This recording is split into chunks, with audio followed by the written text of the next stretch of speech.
परिवहन मंत्री विभाग प्रमुख ॲडव्होकेट अनिल परब साहेब यांच्या मार्गदर्शनाखाली आणि त्यांच्या अध्यक्षतेखाली आपला हा जो मोर्चा निघाला आहे, हा मोर्चा आपण केंद्र सरकारचा निषेधार्थ काढलेला आहे। ही केंद्र सरकार आपली मनमानी करते। 2014 पासून लोकांना सांगते अच्छे दिन आएंगे, अच्छे दिन आएंगे। कहाँ गए वो अच्छे दिन भाई? लोकांना लुटतायत। आधीची काँग्रेस सरकार 2014च्या आधी 8 आणे किंवा रुपया वाढवायची तर कितीतरी बोंबाबोंब करायचे आणि कितीतरी नाटकं करायचे। आज तुम्ही काय करताय हो? काय करताय? सरकारमध्ये बसून दादागिरी, लोकांना त्रास देताय। तुमच्याकडे जर ताकद आहे ना तर हे जर ताकद आहे तर पेट्रोल डिझेल आणि गॅस सिलेंडरचे भाव कमी करा। अहो, एखादी गृहिणी, एखादी गरीब व्यक्ती यांना तुम्ही 25 रुपये डायरेक्ट वाढवताय।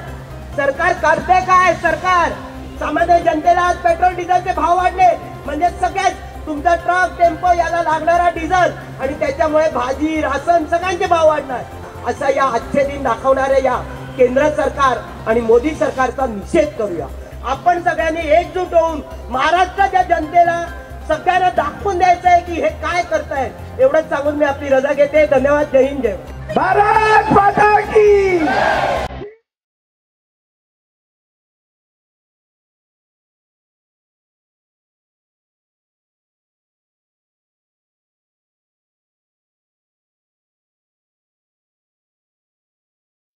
नागरिकांना, या देशातील गरीब जनतेला कोणालाही चिरडून टाकता येणार नाही, याच्यासाठीचा आजचा इशारा मोर्चा आहे। आज महाराष्ट्र राज्याचा एक मंत्री तुमच्या या आंदोलनात सामील झालेला आहे। लोक विचारतायत, मंत्री आहात, रस्त्यावर का उतरताय?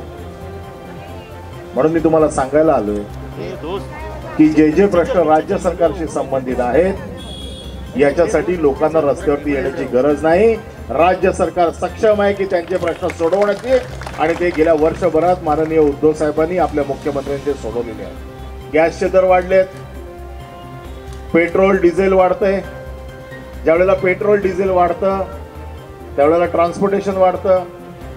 ट्रान्सपोर्टेशन वाढलं की जीवनावश्यक वस्तूंचे भाव वाढतात। म्हणजे हा महागाईचा दर वाढवण्यासाठी केंद्र सरकार कोणालाही जुमानत नाहीये। ते मनमानी कारभार करून आपल्याला असे हवे तसे दर वाढवण्यामध्ये ते गुंतलेले आहेत। म्हणजे गॅस असेल, पेट्रोल असेल, डिझेल असेल, याचा जर कधी भडका उडला तर हे केंद्र सरकार जळून खाक झाल्याशिवाय राहणार नाही, हे सांगण्यासाठी मी इथे आलोय। एवढ्या कमी वेळात आपण इथे आलात।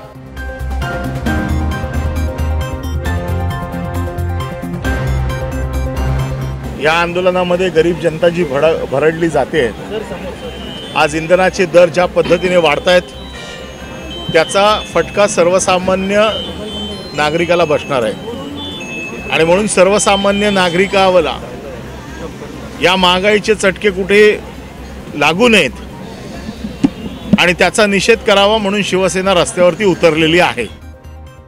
आज जिस तरह से डीजल, पेट्रोल, गैस के जो दर बढ़ रहे हैं उसके खिलाफ आज शिवसेना आंदोलन करने के लिए रास्ते पे आई है। आज केंद्र सरकार की ओर से जिस तरह से ये महंगाई बढ़ रही है, जब गैस, पेट्रोल और डीजल के दाम बढ़ते हैं तो अपने आप सभी चीज़ों के दाम बढ़ते हैं, और इस सभी चीज़ों को दाम का जो फटका बैठता है, जो उसकी तकलीफ़ होती है, वो आम नागरिक को होती है। तो उसके खिलाफ में आज शिवसेना ने अपना आंदोलन किया है, और शिवसेना यही बताना चाहती है कि शिवसेना अगर सत्ते में भी है फिर भी अगर उनके गरीब लोगों के, जनता के ऊपर अगर कोई अन्यायकारक कोई चीज़ होती है तो शिवसेना उसका विरोध करेगी। वेट कम करेगी सर। महाराष्ट्र सरकार वेट कम करेगी। महाराष्ट्र सरकार देने के लिए उसके ऊपर सोचेंगे। केंद्र सरकार क्या पहले कदम बढ़ाती है वो देखना चाहिए। केंद्र सरकार की अख्तियारी का विषय ही है, तो उन्होंने पहले उसकी पहल पहले उन्होंने करनी चाहिए।